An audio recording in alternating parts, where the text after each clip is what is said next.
What is this? This is love. This is love. This, yeah. Popular sign on internet. Love, like. This is the heart. Two volunteers to help me to hold this map. Okay. Thank you. Thank you, sir. Thank you, sir. Thank you. Okay, I have another one. You can hold this map to the audience standing in the back.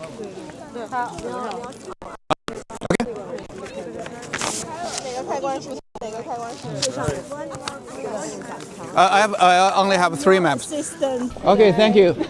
Thank you so much. This is for you. Okay. Okay, everybody. So we have 3 of these. You can either check this map or the map, the one near you. By the way, my name is Michael. My English name is Michael. My Chinese name is Yao. You can call me either Michael or Yao. I will answer to both. Okay. I am from Beijing. I'm a local resident, and born and raised here. And I know pretty much everything about the Forbidden City, about the city of Beijing. If you have any questions, feel free to ask me. Okay? Michael or Yao, I will answer to both. Thank you. So, thank you. My pleasure to be your tour guide. And this is my first time leading such a huge group. So, my great honor, okay? Break my record.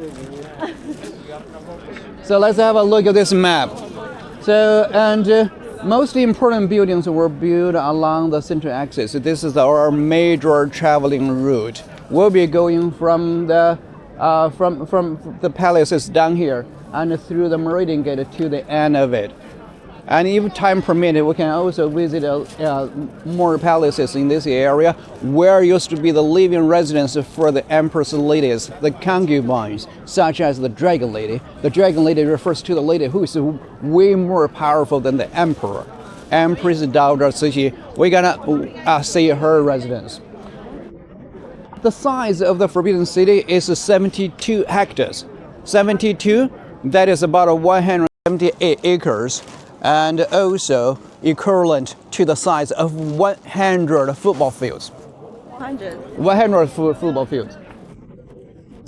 It accommodates 9,317 rooms altogether in this huge complex. If one wants to experience one individual room in the Forbidden City on every night basis, it's going to take 24 years to experience them all. But today we're not going to do that. We'll just visit the most important ones. And the Forbidden City is divided into 2 parts, the outer court and the inner court. The outer court refers to these 3 major palaces down here, and where the emperor celebrated their birthdays, the winter solstice, the Chinese New Year, but they didn't come to this area very often. They spend most of their times in the inner court in this area, where they were hanging out with their families, with their ladies, the concubines. Emperor normally had 1 empress, dozens, hundreds of concubines, but also thousands of ladies as well. They are all the private properties of the emperor. So most of them, they live in that area. So the outer court to the inner court.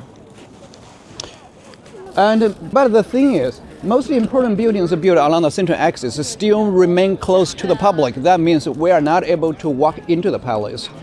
We do not have a chance to see how those beautiful furniture displayed inside look like. That's why our tour will start from this furniture hall, which is located right behind that building, where 300 beautiful being displayed. They are very similar to the ones being displayed along the central axis. Okay, so that's a brief introduction about those buildings on this side. And now let's flip it over. Let me say a few words about these emperors who ever lived inside the Forbidden City, the emperors in the Ming and the Qing dynasties. Are you aware of those dynasties in China? There are more than, there are a lot of dynasties listed in the feudal history in China, and they were about 2,000 years apart. And these 2 dynasties are the last 2 dynasties in China's history, Ming and Qing. 26 emperors appeared on this map, except these 2. The rest of them lived in the Forbidden City for 500 years. The first 2 Two of them, they lived in Nanjing, the former capital city of the Ming Dynasty. And the third emperor, Zhu in the Ming Dynasty, moved the capital from Nanjing to Beijing. He established the Forbidden City in 1420. So the 24 emperors, those emperors, the third emperor in the Ming, he lived in the, who built the Forbidden City. After he passed away, all his descendant emperors lived in the Forbidden City for more than 200 years until the last emperor in the Ming, the 16th emperor.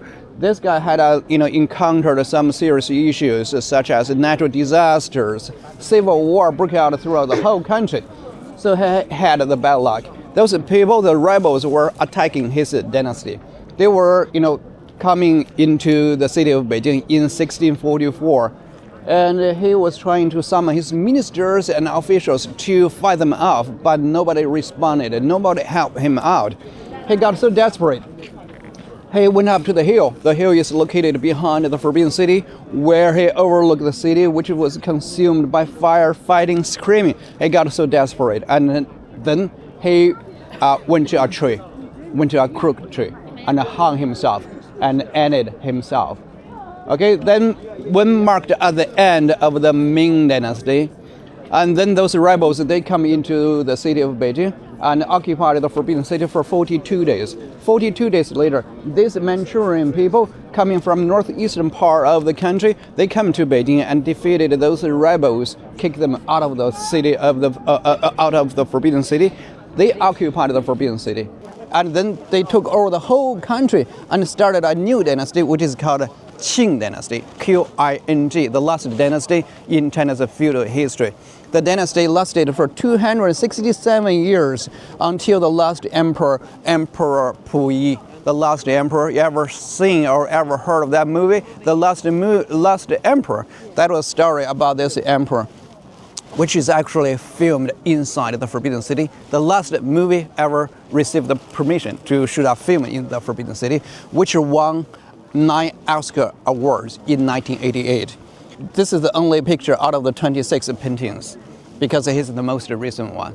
And he was proclaimed to be the emperor at the age of only 3 years old. And then he was kicked out of the throne. He was forced to abdicate at the age of, what is this sign? Very good. This is a sign for indicating the numbers in China. 6, 7, 8, 9, 10. Okay, either way, 10. So this is a universal sign for indicating the numbers in this country. Okay? So what is this?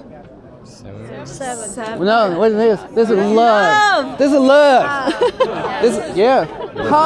Popular sign on internet. Love, like. This is the heart.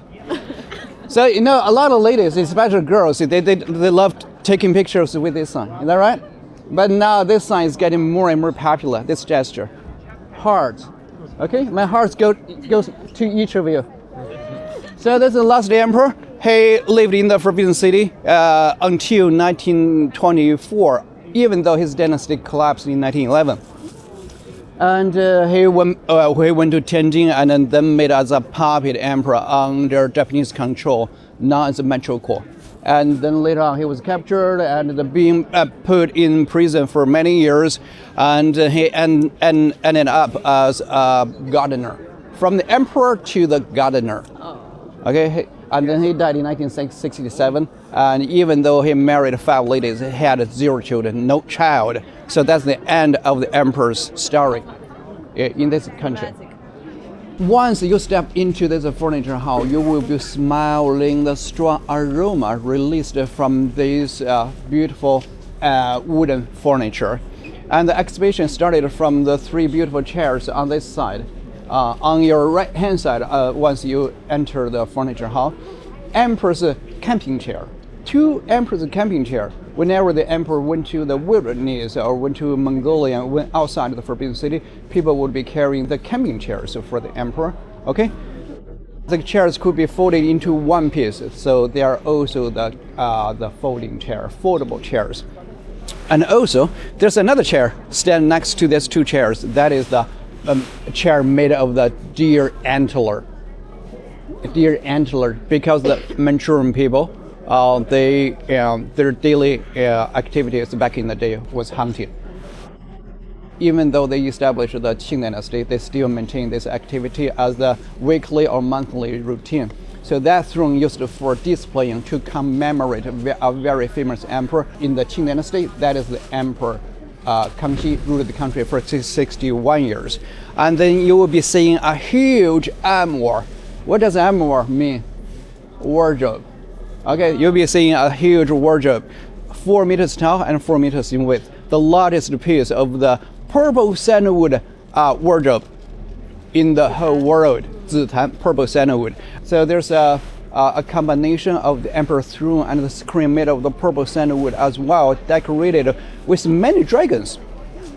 Dragons are the symbols of the dignity, the power, the good luck. They are totally different from the ideology of the Western dragons. Chinese dragons are more like a totem and being worshipped in this country for 3,000 or 5,000 years. Even the emperors consider themselves as the descendant of the dragon. They were called the true dragon having son. And then you continue your tour on the left-hand side, you'll be seeing our emperor's laptop desk. Very small, the reading desk on the bed. And then you'll be seeing a very small fish tank. The fish tank has 2 layers. The inner layer is filled with the pearl. You'll be seeing a very tiny fish tank. And then the lanterns, which is made of the gold horn, as the peppermint lanterns were not so popular in the Forbidden City, because most of the buildings in the Forbidden City made of wood, highly susceptible to catching the fire. That's why they used the gold horn lantern to illuminate the palace back in the day. And then you'll be seeing another huge, but a little bit smaller wardrobe. That one used by the ladies, by the empress. So the empress wardrobe, the largest one, and then the empress wardrobe, which is decorated with many beautiful, precious objects. And then you will continue the tour. You'll be seeing that painting, very similar painting over there. They actually made a copy. They restore a scene in real life based on that painting. And then you continue the tour. You'll be seeing another 200 beautiful chairs, the tables. Well, on that way, I will be waiting you at the exit over there, and then later on we'll give you more introduction about that painting.